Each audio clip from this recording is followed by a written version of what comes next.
ए भैया, आज के युग, आज के जमाना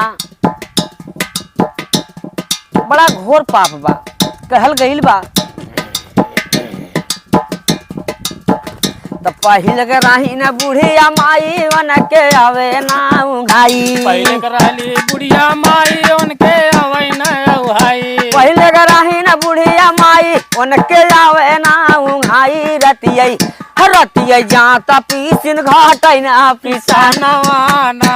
रतिये जाता पीसे घाटे ना पिसानवाना। तो अब कनारी का मजोर मिलिन मुँह का साजोर। अब कनारी का मजोर मिलिन मुँह का साजोर। झगड़ा कैलिन दिन वर्षा पर न कहमाना। झगड़ा कैलिन दिन हाँ, झगड़ा कैलिन दिन वर्षा पर न कहमाना। और महेंद्र काका जानत है का होता?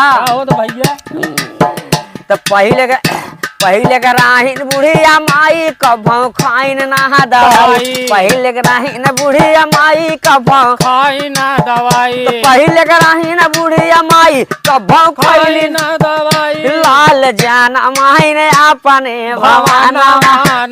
लाल जाना माई ने अपने भवाना। लेकिन लास्ट लाइन में कलयुग में का बजानता का बा भैया?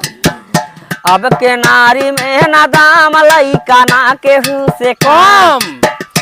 अब के नारी में ना दाम लइका ना केहू से कम। जालिन कहारत कहीं बेचारी अस्पतालिया।